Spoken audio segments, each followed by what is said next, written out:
नमस्कार। आज मैं आपको विष्णु सहस्त्रनाम के महत्व के बारे में थोड़ी जानकारी देना चाहती हूँ, क्योंकि पुरुषोत्तम मास चल रहा है, भगवान विष्णु का महीना। देखिए, जो ये व्रत त्योहार पर उत्सव, कुछ स्पेशल दिन, महीने, ये किसी देवी देवताओं को जैसे अलॉट होते हैं, उनका कोई रीज़न होता है। उस समय जो उसका मुख्य उद्देश्य है वो यही होता है कि हम उन संबंधित देवी देवताओं के बारे में ज़्यादा से ज़्यादा जानें। हम ज़्यादा से ज़्यादा जानेंगे तो उनके प्रति हमारा स्वाभाविक आकर्षण बढ़ेगा। आकर्षण बढ़ने से एक भक्ति भाव जागेगा। भक्ति भाव जागेगा तो वो जो उन देवी देवता का तत्व है, वो जो गुण है, वो अपने अंदर भी आने लगते हैं। तो सबके पीछे यही उद्देश्य होता है। अभी हमने गणेश जी की बड़ी पूजा पाठ साधना की, गणेश चतुर्थी गई तो वो गणेश जी को समर्पित था, वो 10 दिन। फिर पूरा महीना उससे पहले सावन का था, शिव जी को समर्पित था। तब हमने उनके तत्व को आत्मसात करने का प्रयास किया। और ये धीरे धीरे ये प्रयास ही होता है कि जब हम शुरुआत करते हैं तो धीरे धीरे अपने अंदर वो चीज़ें फिर आने लगती हैं। अभी दुर्गा जी के दिन आएंगे, फिर हम दुर्गा जी की पूजा उपासना करेंगे और उनसे संबंधित ज्ञान को पढ़ेंगे, सुनेंगे, शेयर करेंगे, ताकि उनके प्रति और भक्ति जगाएंगे। ऐसे अभी पुरुषोत्तम मास चल रहा है, हम भगवान विष्णु के बारे में ज़्यादा से ज़्यादा उनके मंत्र जाप, उनके स्त्रोत और उनके साहित्य को, उनकी लीलाओं को जानने समझने की कोशिश कर रहे हैं, ताकि वो तत्व फिर हम में भी स्वाभाविक तौर से, अब जितना हम जानेंगे उतना हमारा उनके प्रति एक भक्ति भाव जगेगा, एक आकर्षण बढ़ेगा और फिर वो तत्व हम में भी आएगा। तो एक प्रयास होता है और उत्सवों त्योहारों का मतलब भी यही होता है कि हम ऐसा कुछ करें। ठीक है, ज़्यादा नहीं करें तो अब कुछ करें। बहुत अवेयरनेस तो खैर अब हो गई है कि हम इतना जान गए ये महीना किसका है, इसमें क्या करना चाहिए, ये महीना किस लिए, ये उत्सव पर्व किस लिए है, इसमें क्या करना चाहिए। तो कुछ लोग कम, कुछ लोग ज़्यादा, पर अब आजकल तो सभी कुछ ना कुछ करते हैं, बहुत अच्छी बात है। तो अब यहाँ पर विष्णु सहस्त्रनाम इतना महत्वपूर्ण क्यों है कि सारे सहस्त्रनाम में सबसे ज़्यादा जो सराहना की है सबने, वो विष्णु सहस्त्रनाम की है। सहस्त्रनाम माने 1000 नाम। तो किसी भी देवी देवताओं के गुण संबंधित जो 1000 नाम होते हैं उनको सहस्त्रनाम कहते हैं। और जो बहुत ज़्यादा प्रसिद्ध है सहस्त्रनाम, वो 2 ही हैं, जो एक लक्ष्मी सहस्त्रनाम है और दूसरा विष्णु सहस्त्रनाम है। सॉरी, लक्ष्मी नहीं, ललिता सहस्त्रनाम। पर ललिता सहस्त्रनाम का जो प्रचलन है वो साउथ में ज़्यादा है, अब तो खैर सब जगह आ गया, लेकिन फिर भी विष्णु सहस्त्रनाम शुरू से ही बहुत प्रचलित रहा है और इसके बारे में सबने ही भाष्य लिखे हैं। देखिए, आदि गुरु शंकराचार्य जो जगत गुरु हैं, अब जगत गुरु मतलब तो हमारे गुरु हो ही गए ना वो, तो जो उन्होंने वैदिक नियम कायदे जो बताए हैं, तो विष्णु सहस्त्रनाम को उन्होंने कहा है कि ये सबको करना चाहिए। इसके करने से मुक्ति और मुक्ति योग भोग जो चाहते हैं, योग भोग, दोनों श्रेणी के लोगों को एक सात्विक शक्ति का संचार होता है और एक अपने अंदर एक सात्विक क्रिया करते हुए, सात्विक कार्य करते हुए जीवन यापन कोई भी कर सकता है। तो ये एक ऐसी एक सात्विक शक्ति का संचार करने वाली दिव्य औषधि समझिए आप, कि इसका महत्व बहुत ज़्यादा इसलिए बढ़ जाता है कि इसमें जो जिसके बारे में है ये मंत्र जिनके बारे में कहे गए हैं, स्वयं वो देव इसका अनुमोदन कर रहे हैं। वो खुद इसके लिए, इसको कहने के लिए कह रहे हैं। और किससे कह रहे हैं? भीष्म पितामह से कह रहे हैं। तो भीष्म पितामह यानी महाभारत काल, ये महाभारत के शांति पर्व में ही इसका वर्णन आता है। वहीं से ये दिव्य जो औषधि है, ये दिव्य मंत्र है जो ऋषियों ने सदियों से इसका जो जाप किया है और सिद्ध किया है इसको, उसका जो संकलन बना के उन्होंने ये एक माला सी पिरो के भीष्म पितामह के मुख से पूरे संसार को पूजने के लिए दी है। तो इसका जो उल्लेख है वो महाभारत के शांति पर्व में है, जहाँ युधिष्ठिर युद्ध के बाद एक वैराग्य विरक्ति वाले स्थिति उनकी हो गई है और वो राजकाज में उनका कोई इंटरेस्ट नहीं है। बहुत समझाने के बाद भी वो उस चीज़ को आत्मसात नहीं कर पा रहे हैं कि अब राज्य का क्यों करें, क्या औचित्य है, अब कुछ सब कुछ जैसे ख़त्म, और क्या पाप है, क्या पुण्य है, क्या धर्म था, क्या अधर्म था, एक बड़े द्वंद्व में वो जी रहे हैं। देखिए, पांडवों के तो चरित्र में ये था ही नहीं कि वो युद्ध करें, युद्ध तो उन पे थोपा गया।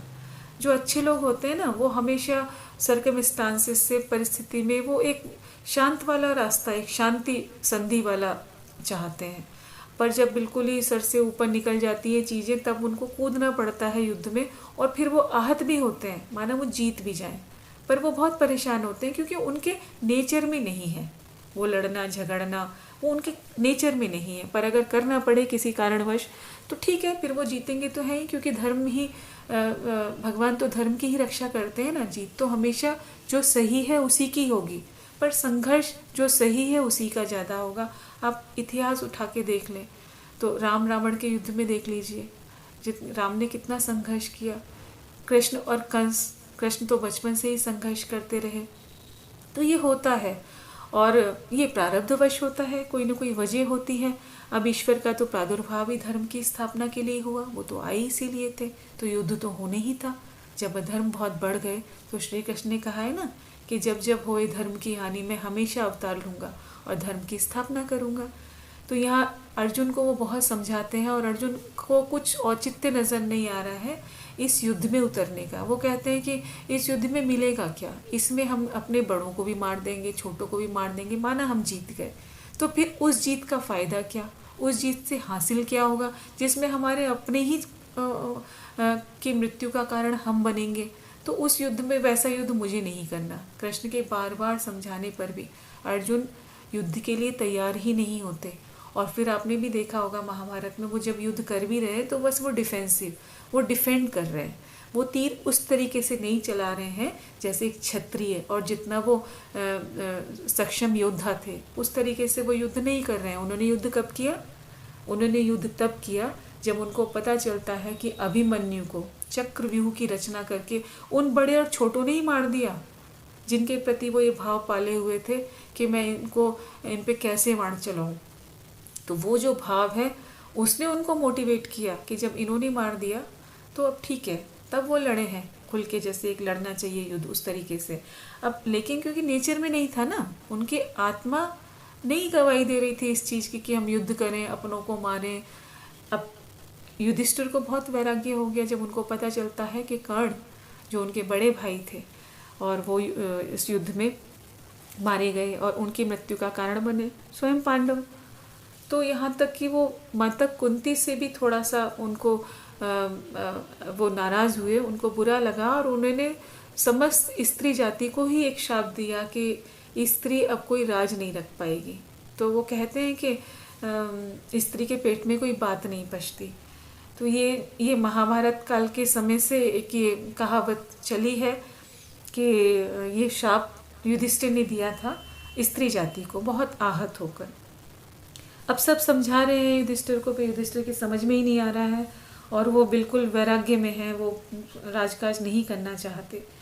पांडव जो हैं, द्रौपदी, कृष्ण भी, सब पांडव कटाक्ष भी करते हैं, व्यंग भी कर रहे हैं, लेकिन युधिष्ठिर को कुछ भी चीज़ समझ नहीं आ रही। वो धर्म और अधर्म के द्वंद्व के बीच में अपने आप को फंसा हुआ महसूस कर रहे हैं। उनको कुछ समझ नहीं आ रहा है क्या सही था, क्या गलत था, क्या होना चाहिए था, क्या हो गया।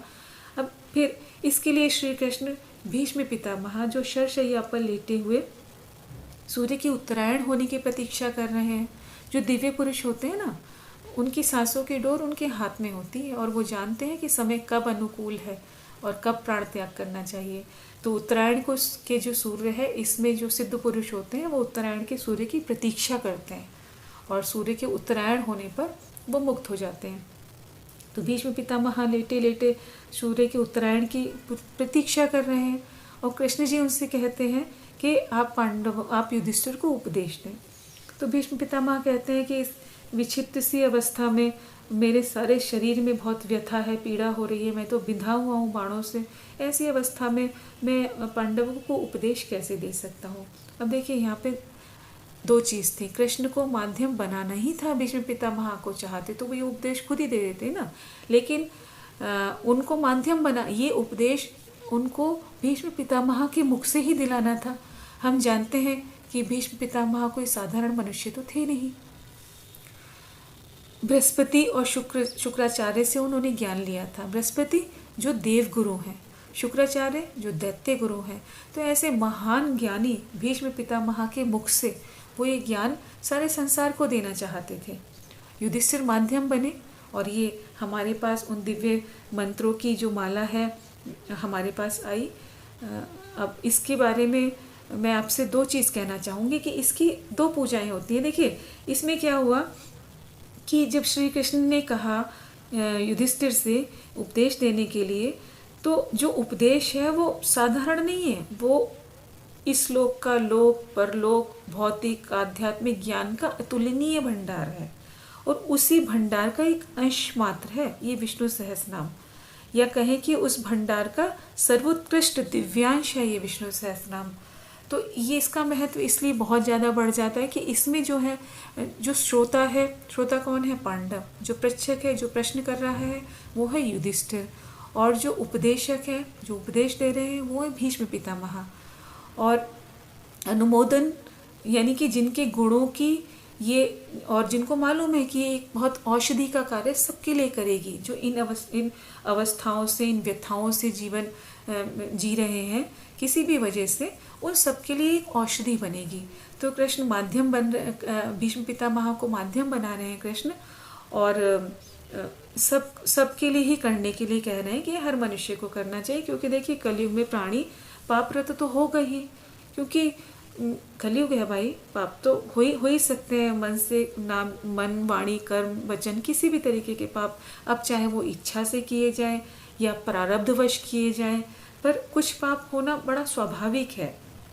अब जो लोग पाप करते हैं और उसका प्रायश्चित नहीं करते, वो बात फिर उसको कहेंगे कि वो नराधम है। पाप कर लिया पर प्रायश्चित नहीं किया तो वो नीचता की श्रेणी में आ गया। पर जो पाप करके उसको पाप ही नहीं लगा, मतलब वो तो इतना ज्ञानी है, या उसको क्या कहें कि उसको ये भी समझ नहीं आया है कि वो पाप कर रहा है, तो वो तो कहते हैं नीच से भी नीच है, अधमाधम, बहुत नीची श्रेणी में है। और जो कहते हैं कि हम तो कभी कोई पाप ही नहीं करते हैं, मन से, तन से, वचन, कर्म से हमसे कभी कोई पाप नहीं हुआ, तो फिर वो कहीं ना कहीं थोड़ा झूठ बोल रहे हैं, क्योंकि ऐसा संभव नहीं है भाई, कलयुग है ये। हम अपने लिए ना सही तो हम किसी के लिए कर देंगे। अब हम कहेंगे हमें अपने लिए कुछ नहीं चाहिए, तो फिर बच्चों के लिए चाहिए। अब कुछ मिला या किसी को कुछ नहीं मिला तो मन में कुछ तो भाव जगा लेंगे ना। अब राग, द्वेष, ईर्ष्या, कुछ भी, तो किसी भी वजह से संस्कार बन जाते हैं। तो इन संस्कारों को तोड़ने के लिए विष्णु सहस्त्रनाम का पाठ सभी ने बताया है। ये शिरडी के साईं बाबा ने तो अपने एक शिष्य से कहा था कि सिर्फ और सिर्फ विष्णु सहस्त्रनाम करने से ही उनको भगवत प्राप्ति हो जाएगी। इतनी महान पूजा है ये। इसमें भी जो अभी मैं आपको नामावली बताने वाली हूँ, नामावली का लिंक मैं आपको दूंगी। नामावली यानी कि जो श्लोक वाइज है, वैसे तो सहस्त्रनाम श्लोक वाइज होते हैं, पर जो नामावली होती है उन श्लोक में से हर नाम को अलग किया जाता है संधि विच्छेद करके। जैसे ओम विष्णवे नमः, तो ओम और नमः के बीच में नाम आएगा, ओम नमः। नाम आते जाएंगे 1000 नाम, और बीच शुरू में ओम और बाद में नमः। ऐसे करके सकाम पूजा में, सकाम पूजा वो पूजा है जिसमें आप किसी भी कामना के सहित, आपके जो भी इच्छा रख के आप ये पूजा करेंगे, सकाम पूजा, तो आपकी वो इच्छा पूरी होगी ही। ये हमें हमारे गुरु ने बताया था और हमने भी फिर बहुत किया। और जो मेरी एस्ट्रोलॉजी की इतनी जर्नी है, जो क्लाइंट्स का फीडबैक होता है, बहुत अच्छा मिला इससे। मतलब ये तो मिरेकल करती है रेमेडी, इतनी अच्छी रेमेडी है। और जिन लोगों की बुध की दशा चल रही है, या जिनकी बुध की अंतर दशा चल रही है, या जिनकी कुंडली में बुध 12वें घर में बैठे हुए हैं, तो बिल्कुल मिरेकल करती है रेमेडी। आप आजमा के देखिए, आप कुछ भी विश करिए।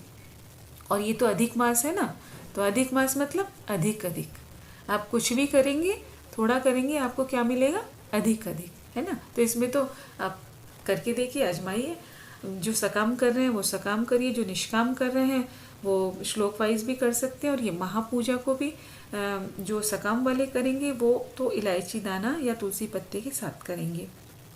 और जो निष्काम कर रहे हैं, जिनकी कोई इच्छाएं नहीं है, केवल भगवान भक्ति के लिए कर रहे हैं, वो कुछ नहीं चढ़ाएंगे, बस वो सिंपली ये मंत्र पढ़ेंगे। तो सकाम पूजा को करना कैसे है? आप भगवान विष्णु की मूर्ति मंदिर में नॉर्थ ईस्ट या नॉर्थ की तरफ अपना फेस करके बैठिए और भगवान विष्णु की मूर्ति रख लीजिए अपने सामने। उनके सामने एक घी का दीपक तो जलाएंगे ही, धूप दीप फूल जैसे सबकी पूजा करते हैं उस तरीके से पूजा होगी भगवान की। अब एक खाली प्लेट आप रखेंगे और अपने पास रखेंगे आधा किलो इलायची दाना, या फिर 1000 तुलसी के पत्ते। अब इसमें से कुछ भी एक चीज़ से करना है, जो भी आपके पास अवेलेबल होगा उससे। अब अगर आप इलायची दाने से कर रहे हैं तो आप बोलेंगे ओम विष्णवे नमः, ऐसे करके आप एक इलायची दाना उस प्लेट में चढ़ा देंगे भगवान के सम्मुख जो आपने प्लेट रखी है। अगर आपने तुलसी का पत्ता रखा है तो ओम विष्णवे नमः ऐसे एक तुलसी पत्ता चढ़ा देंगे। ओम विश्वस्मै नमः, ओम वषटकाराय नमः, ओम भूत भव्य भवत प्रभवे नमः, ऐसे कर करके 1000 नाम से आप जो भी जिस चीज़ से कर रहे हैं वो चढ़ा देंगे। फिर उसके बाद उसको आप अगर इलायची दाने से कर रहे हैं तो आप चीनी के डब्बे में डाल दीजिए, और उसको जैसे चीनी यूज़ करते हैं घर में उस तरीके से यूज़ करिए। बच्चों के दूध में, चाय में, हलवा, खीर आप जो भी बना रहे हैं उसमें, अगर आप एग वाला केक बना रहे हैं तो उसमें मत डालिए, हाँ ऐसी किसी चीज़ में मत डालिए। जो भी सात्विक चीज़ें आप बना रहे हैं कर रहे हैं उसमें आप चीनी की जगह उसको यूज़ कर सकते हैं। और ऐसे ही तुलसी का तो आप पाउडर बना के काढ़ा बना सकते हैं, आजकल तो बहुत इफ़ेक्टिव है वैसे भी तुलसी का काढ़ा।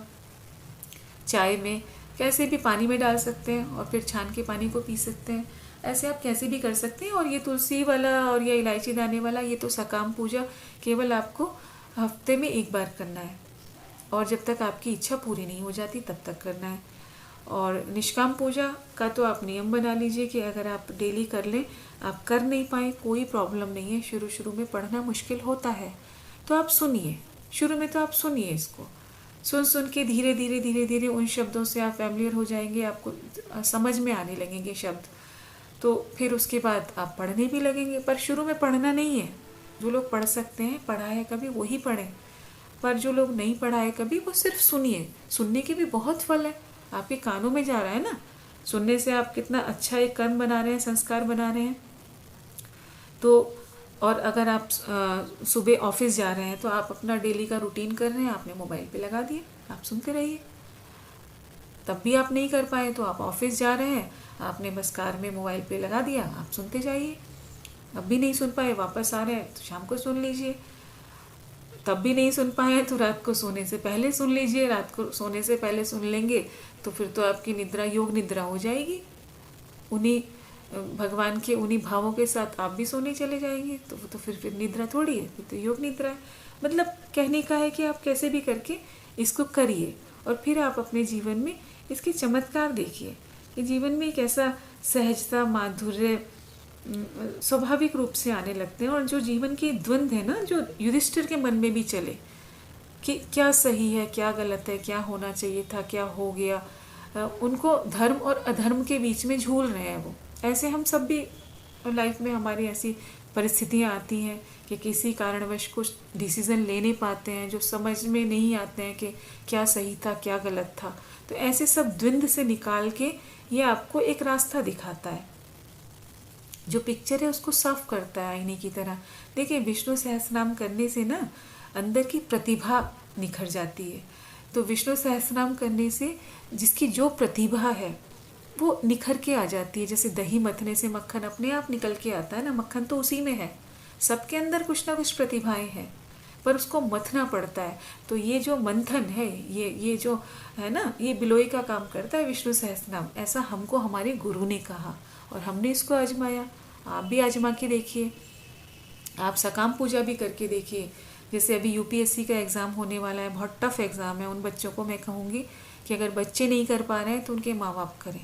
और जो बच्चे पढ़ाई में जैसे नहीं कर पाते ना, कि कुछ कहते हैं कि जैसे बच्चा डल है या बोल नहीं पा रहा है या उसको याद नहीं रहती हैं चीज़ें, तो उसमें भी कहा गया है कि अगर बच्चे नहीं कर पा रहे हैं, छोटे हैं बच्चे, तो उनके मदर फादर उनके सामने बैठ के इसको पढ़ें, और धीरे धीरे बच्चे में निखार आने लगता है, उसकी प्रतिभा जागने लगती है। तो आप भी आजमा के देखिए।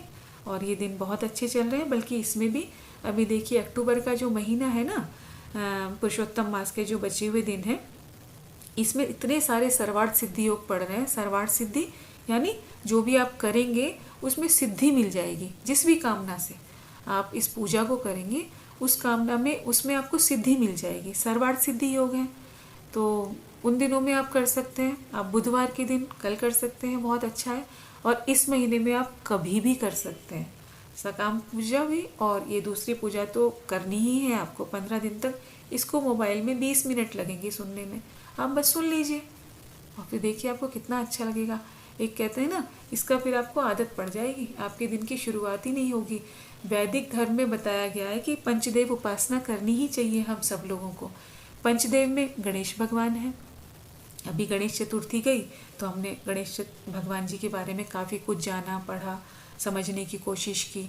तो वो गुण हमने अपने अंदर लेने का एक वो बनाया, मतलब ऑटोमेटिकली आ जाते हैं। जब हम भगवान सूर्य की ये शिव जी की उपासना में लगे थे तो वो गुण हमारे अंदर भी आ रहे थे। अब हम देवी की उपासना करेंगे, अभी हम भगवान विष्णु की उपासना कर रहे हैं। तो वैदिक धर्म में पंचतायन पूजा बताई गई है कि ये तो करनी ही चाहिए। आप अपने इष्ट की करें, जो भी आपके इष्ट हैं उनकी आप करें, बहुत अच्छा है। लेकिन जो पंचदेव उपासना बताई गई है ये तो जरूर ही करनी चाहिए। तो इन पंचदेव के आप चाहे वो वैदिक मंत्र जो है, तंत्रोक्त है मंत्र, वो चाहे ना भी करें, अगर आपको मुश्किल लगता है तो इनके साधारण मंत्र कर लीजिए। मतलब कहने का यह है कि आपको ध्यान करना है उन भगवान का।